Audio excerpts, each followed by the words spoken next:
Please give a big round of applause for our speaker, Stein. Ah!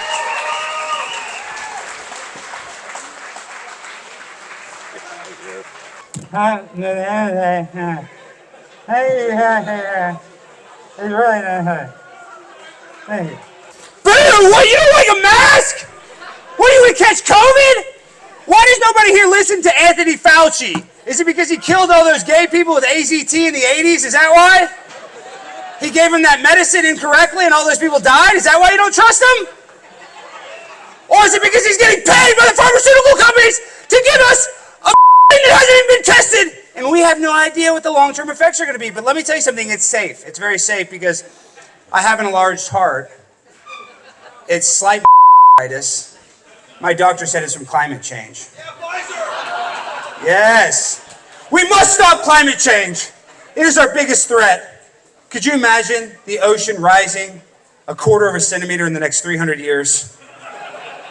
I mean, thankfully, Barack Obama just bought a house in Martha's Vineyard, which is going to be free from any sort of climate change. Hey, wait, who doesn't like Barack Obama? First of all, you don't know his husband, Michelle, has a penis, right? So we like Barack. Michelle's got the big dong. No, I think my favorite thing about Barack is how he won a Nobel Peace Prize and all he had to do was drop a drone strike every 20 minutes for 8 years. And all you had to do is bomb a few weddings and a few Afghani funerals and then you get a Nobel Peace Prize. But this is the problem. On a serious note, we talk about Barack Obama, we talk about the terrible leaders that we have, but it's not necessarily our leaders' faults. I mean that. Is that our country is not being run by human beings. Our country is being run by multinational corporations. Our politicians can be bought and sold like toilet paper. No offense, Russ, but I could probably buy you and make you do anything I want with enough money. And that's not anything on you. I'm just saying money talks, bullshit walks. And the corporations have all the money. They control everything. And the problem is a corporation does not have the ability to feel empathy. A corporation does not care. Then they don't care. They have no moral compass. Like I said, Pfizer knows children are getting at levels they've never seen. Athletes are dying on soccer fields. Football players are having heart attacks. Literally, DeMar Hamlin's having a heart attack and they won't even say whether he's or not. Why not? If he's not say no. Exactly right. What I want to do is I want people to look and ask questions. We need to ask questions because we are living in a world of lies. What the government does is it tinkles on us all day long and tells us it's raining. They don't even give us a freaking umbrella. All right? So once you realize the government does not necessarily have our best interests, this is the problem with the pandemic. We realized that once we started trading away our freedom for safety, we ended up with no freedom or no safety. So that's why we have to stand up for what we are passionate about. And now we might not all be passionate about the same thing. One thing that I'm very passionate about is I'm very pro-life. I hate the idea that we murder babies. And in America, you have the right to life, liberty, and the pursuit of happiness. The first thing is life. Every baby deserves that. If you're an American, you're born in America, you deserve life. And then these politicians, Elizabeth Warren, will literally tell you that a pregnancy center meant to help people is demonic. Yet she murders babies, and Planned Parenthood, they pay money.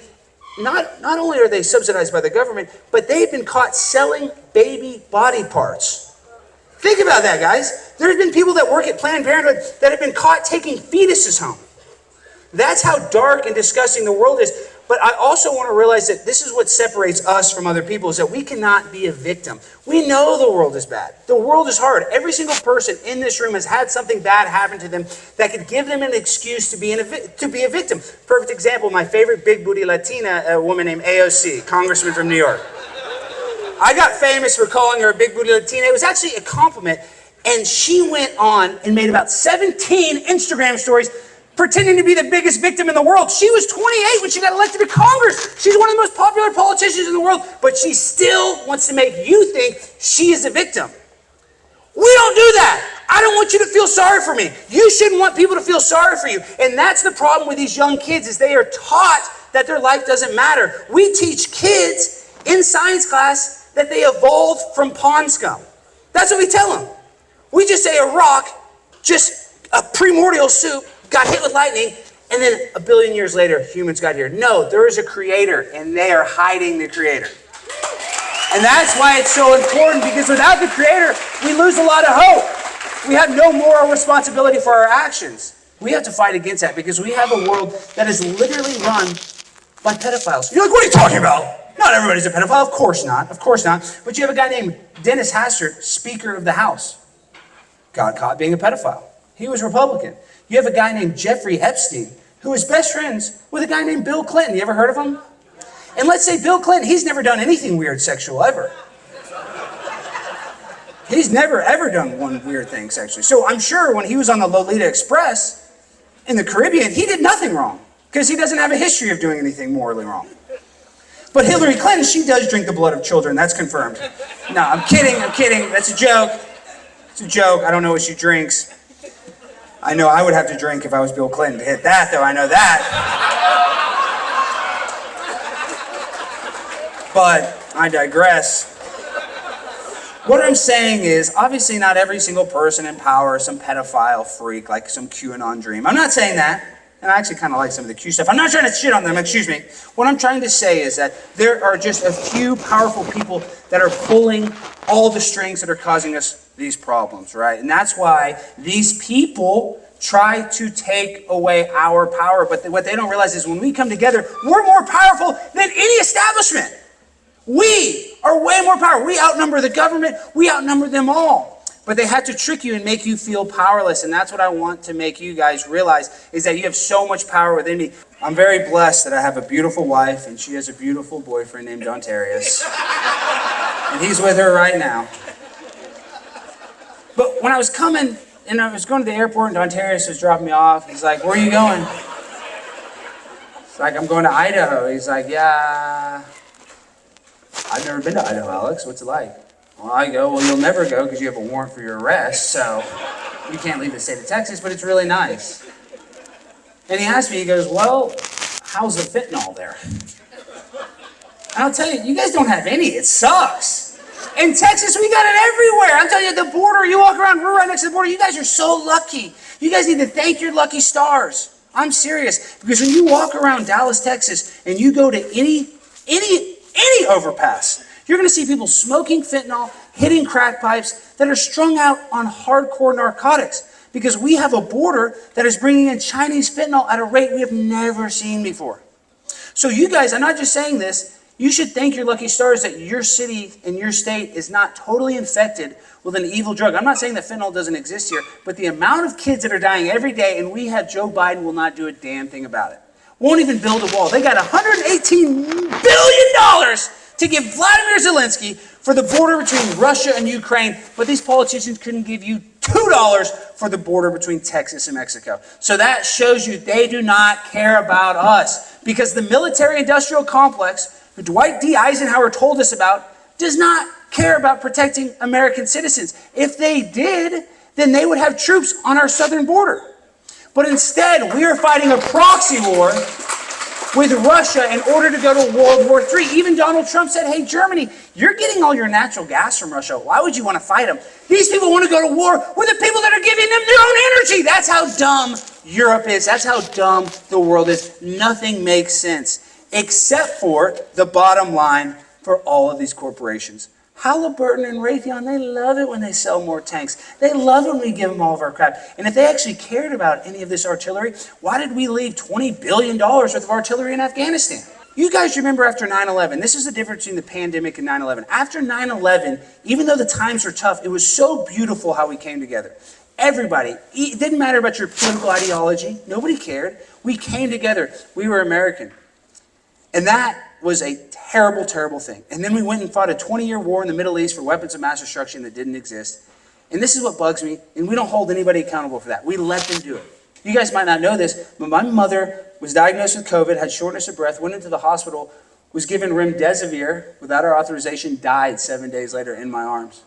So these people, yeah, you look this up and saying these people killed my mother right in front of my face. So there's nothing in the world that can motivate me more than to honor my mother. But the problem is I feel bad for all the other people that are going to lose their mothers because they did the right thing. My mom got vaccinated because her doctor told her to do it because she didn't want to lose her health care. She didn't want to lose her doctor.